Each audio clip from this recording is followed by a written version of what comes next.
This is the story of Surge, a British psychological drama about a man named Joseph who works as an airport security officer. Stuck in a dull routine and weighed down by loneliness, he drifts through life, feeling invisible and disconnected. But when a sudden outburst pushes him to break free from the monotony, Joseph spirals into reckless and unpredictable behavior. So let's dive straight in. The movie begins in a crowded airport, with people rushing around, each busy with their own tasks. Among the crowd is a man named Joseph, moving with a tense and worried look on his face. He isn't just another passenger, though. He works at the airport as part of the security team responsible for checking passengers for anything suspicious. One of the first people he checks is a bald man. Joseph runs the scanner over him, finds nothing suspicious, and lets him pass. His teammate then directs an older man toward him, someone who doesn't understand English. Joseph tries to talk to him, but the man doesn't respond or follow along with what Joseph is saying.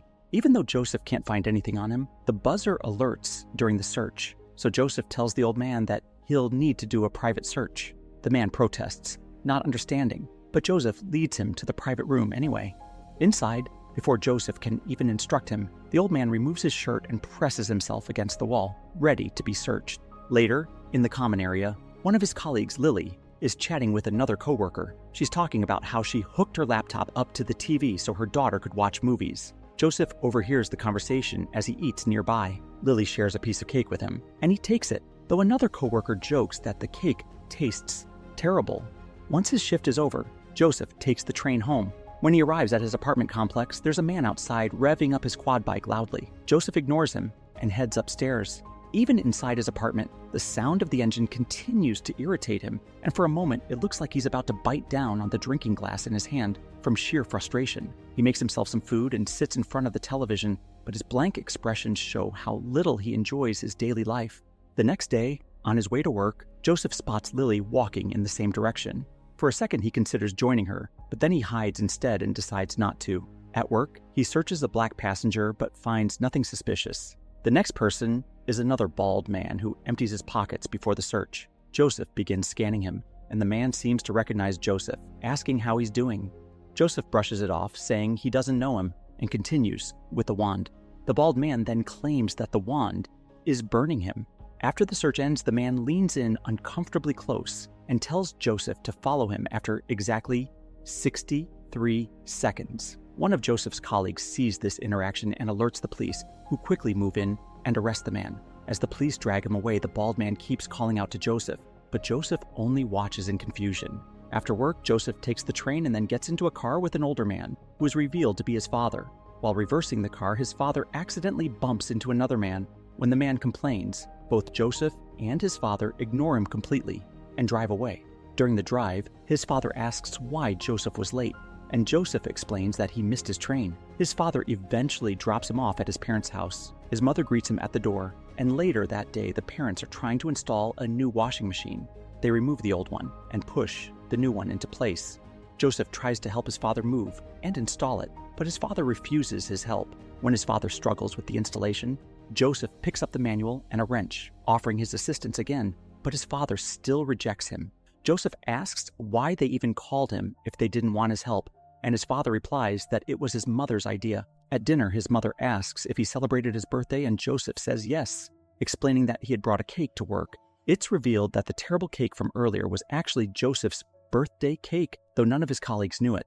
Later, Joseph walks in on his mother preparing a birthday cake for him at home. She becomes upset, saying it was supposed to be a surprise, and sends him back into the other room before bringing it out. What follows is one of the most depressing birthday scenes imaginable, with Joseph sitting quietly as his parents try to celebrate. Suddenly, he bites into a glass for no reason, shattering it in his mouth.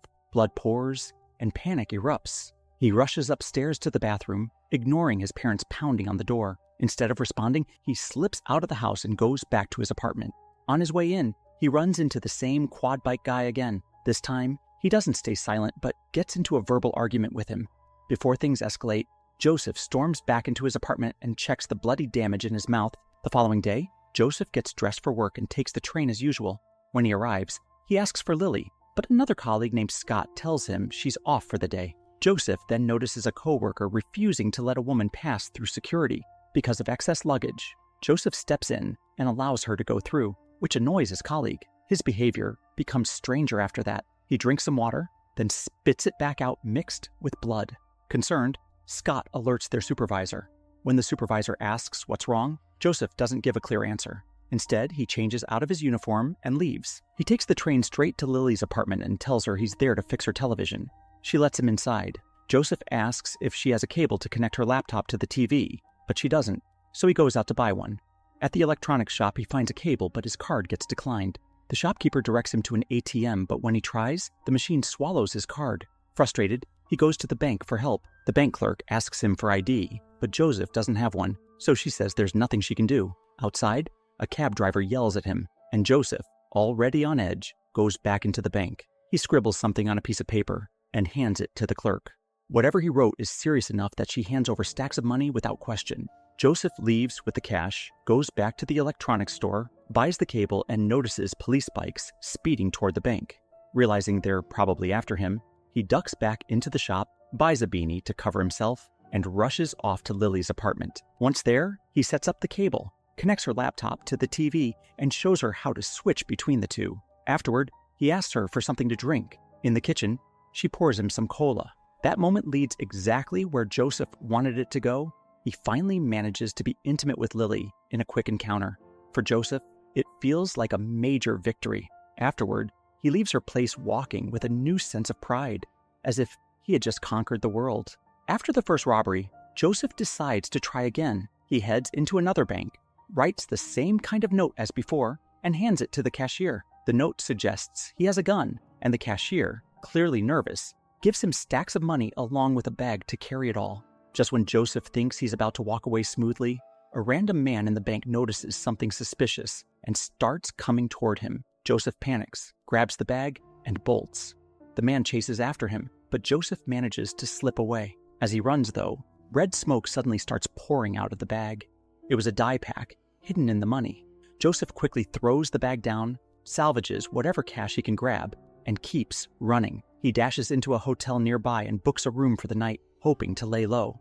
Inside the hotel room, he tries to relax. He does some push-ups, takes a shower, and lays down on the bed.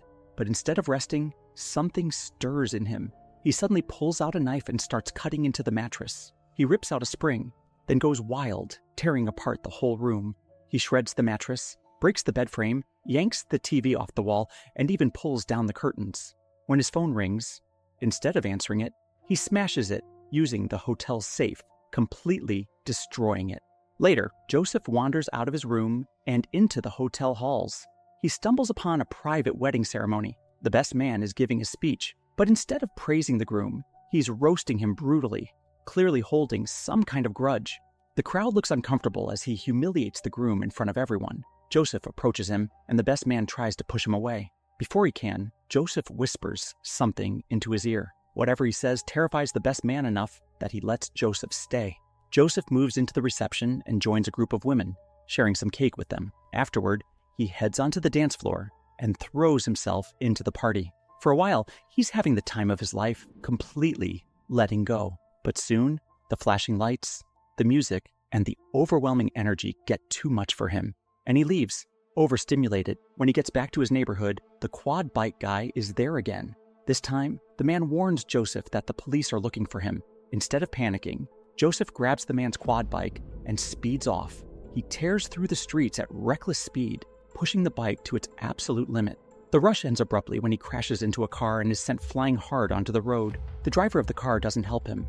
Instead, he starts arguing with another man in the background, as if the crash barely mattered. Joseph pulls himself together, notices an old woman in the car, and rushes to help her out. He hugs her gently, almost as if seeking comfort. The driver sees this, gets angry, and shoves Joseph away. Joseph punches him back, but the driver retaliates and pushes him again. They go back and forth until Joseph lands a low blow, kicking the man where it hurts. Afterward, Joseph actually laughs, helps the man up, pats him on the back, and limps away, battered and bruised. Bloody and injured, Joseph wanders the streets before eventually returning to his parents' home. He goes upstairs to his old room, looks around in silence, strips off his shirt and pants, and collapses naked onto his bed. His mother eventually finds him there, and the sight of him in that state makes her cry. When he wakes later, he joins her in the kitchen. She gives him a piece of cake and quietly tells him that she thinks of him every morning and worries about him constantly. His father comes in and interrupts, saying that Joseph has ruined their lives. His mother immediately defends him, insisting that Joseph hasn't ruined hers. His father storms out and calls the police. Left alone, Joseph and his mother share one final emotional moment together before he says goodbye and leaves. Back out on the streets, Joseph buys some fruit from a shop and eats while walking. He drifts aimlessly, watching the street performers. He pauses to admire a lively group of Indian dancers who seem full of energy and color compared to the chaos in his own life. But eventually, he falls back into his old pattern. He enters another bank and tries the same robbery trick again, handing over a note to the cashier. He gives him the money, but when he tries to leave, the doors don't open. He turns back and realizes he's been trapped between two sets of automatic doors, locked in as the alarm is sent to the police. Realizing he's cornered and has no way out this time, Joseph doesn't fight it. He calmly sits down on the ground inside the bank. Through the glass, across the street, he can see the Indian dancers still performing. As he watches them, he smiles, as if he has finally let go. The film ends with Joseph sitting there, trapped but oddly content, having found a strange kind of freedom in the very moment he is caught.